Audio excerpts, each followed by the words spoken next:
Hi, Read 180 students. We are on our next lesson, page 202 and 203 in your real book. And today we are looking at language development and word analysis. And that's just a fancy way of saying to look at words that we may not know and know how to figure out what they mean. And we're going to do that today with suffixes and connotations and denotations. Okay, so our learning target is to find the meaning of new words using suffixes and connotation.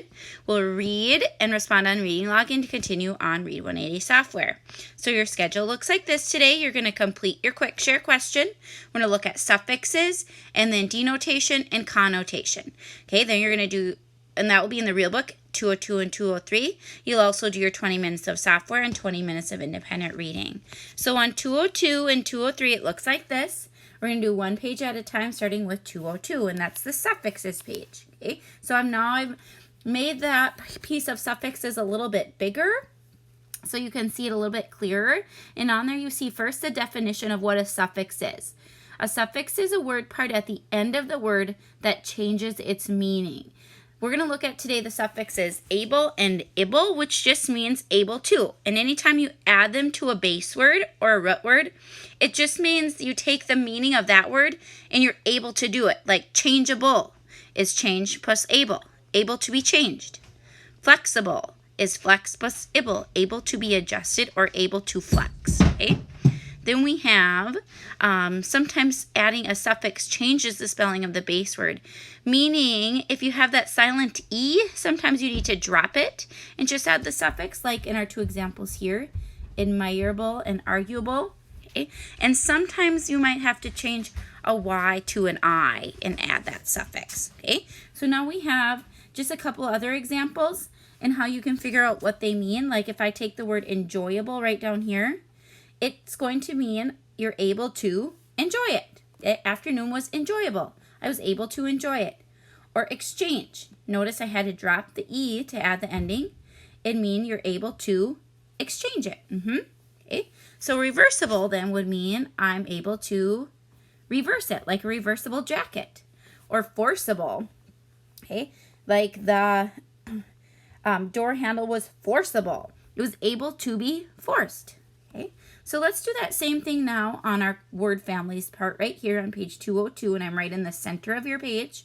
And it's using this chart. It's taking a base word, the adjective, that's the word with the able ending. And remember, adjective just describes something, so that's the type of word it is. And then you put the meaning. Okay? So you're going to kind of work the center and work out on both sides, like they did on the first one. We have avoidable. We take the base word. If we just take the suffix off, the base word is avoid. And it would mean able to be prevented or able to be avoided. So you can use that base word right in the definition, just like they did up top. Variable. Okay? I take the able ending off. My adjective is vary, but it's going to end in a Y. V-A-R-Y. And the meaning then would be it's able to be varied. Okay? It's able to be changed around. Okay? I want to do the same thing with the next four. So pause me and then push play when you're ready to go down to the next part. Okay? Pause now. Okay, now we're back and we're going to go on. Your questions are going to be underneath the word family chart, but I just put mine right next to you so you could see which words you're using. To fill in our blanks here, you're going to use either the adjectives, this middle column, or the base word, okay? Whichever would make sense in the sentence, okay? So first we have John Wilkes Booth, I'm on number 7, was easily blank because he was a famous actor. Okay, so he was easily what? Think about avoidable, variable, approachable, memorable, acceptable, identifiable. There's probably two that would work, but one is the best, a famous actor. Okay. He was easily identified, right? Easy to know who he was, identifiable. Number 8. Booth did not believe a Confederate defeat was an blank outcome of the Civil War. Remember, he could not what? Because of their loss. He could not accept it, right? So which one of these words would fit the best? Accept or acceptable? Booth did not believe a Confederate defeat was an acceptable outcome of the Civil War, right? Okay, try 9 and 10 on your own using any of those words from your word families. Booth led the theater to blank a capture. He did not want to get captured. So which one would work the best? And then number 10, April 14th, 1965, that remembers the date that Abraham Lincoln was assassinated, was a blank date that Americans will long remember. Okay? So if it's think about what word would describe that date the best. Okay? Check your work when you're done if you're not sure on which ones to use. Okay? I'm going to go right on to the next page, on page 203, and this talks about denotation and connotation.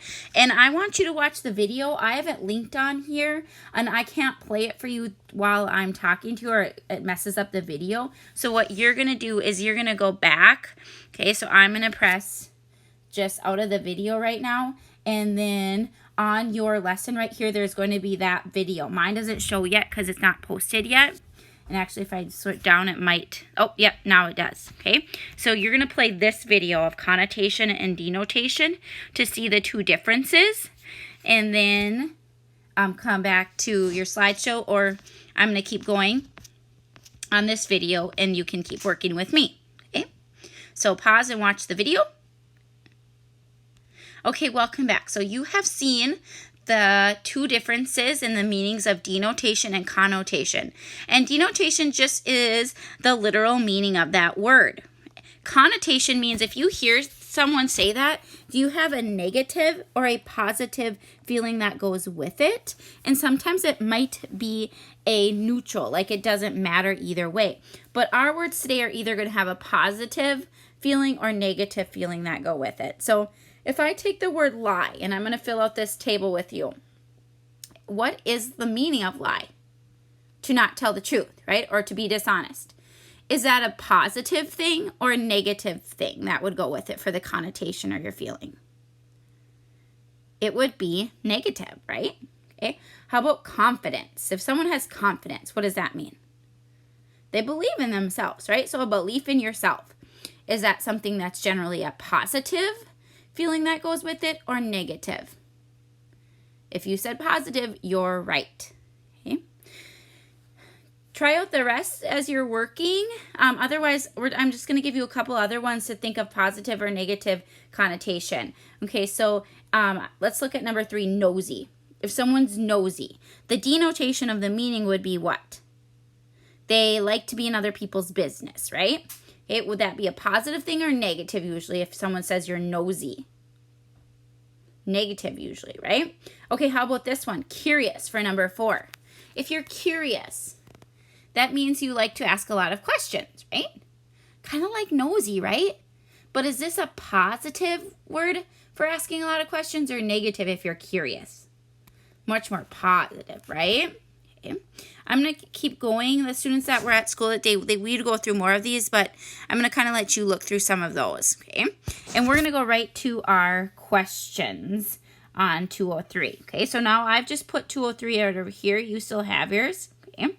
And we already kind of did the one on top with the video and talking about it now. So I'm going to go right here to this box outlined in orange where it says connotation and context. That means use the situation that we've been reading about already and see if you can use connotation in that situation. It says, authors choose words and phrases that create a certain tone or mood in their writing.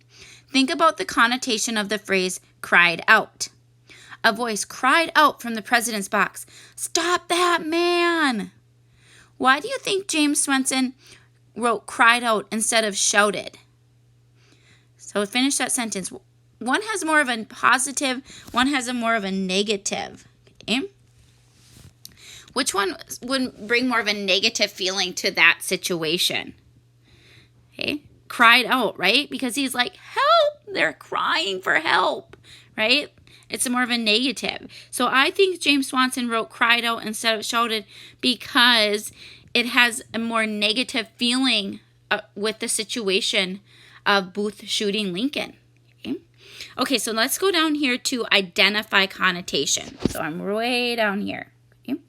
Decide whether the underlined word has a positive, negative, or neutral. Neutral means it doesn't matter either way.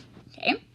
Number 1, John Wilkes Booth wanted revenge. Is revenge a positive word, a negative word, or neutral? If you hear about somebody wanting revenge.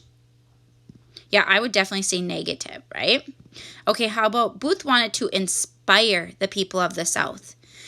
When we hear just the word inspire, what would that mean? Would that be a positive thing if you were inspired, a negative thing if you were inspired, or neutral? Now remember, we're just talking about the word inspire. Even like if you'd say, I'm inspired to get all my AR or reading counts points. That would be a positive word, right? How about Major Rathbone was an experienced Army officer?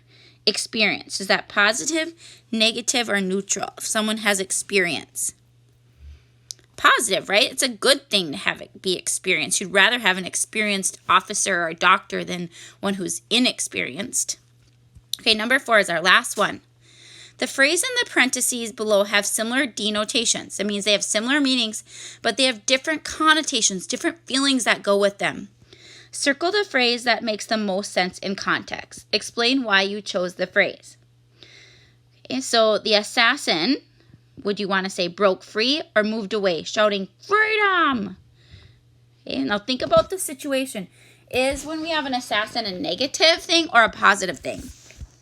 Negative, right? It's not good. So which one would have more of a negative connotation? Broke free or moved away? Which one you would say? I would say broke free. You would not want your assassin to get away, right? That would be a negative thing.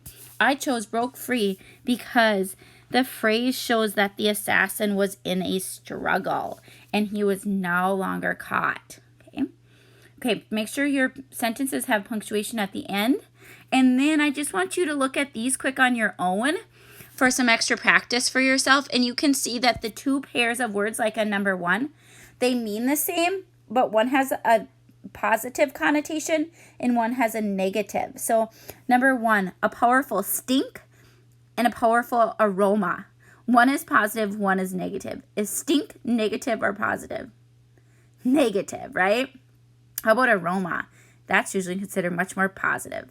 Okay, so go through all these and see if you can figure out which one would be negative and which would be positive, just for extra practice for yourself. Okay, once you're done, make sure that you have done what you need to do to get your 5 points. Remember, this is what I'm looking for.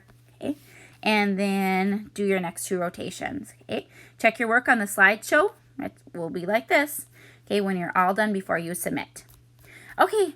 Read 180 students, hope you're doing well. Hope you're staying safe. Let me know if you're stuck on anything. Okay, talk to you later. Bye.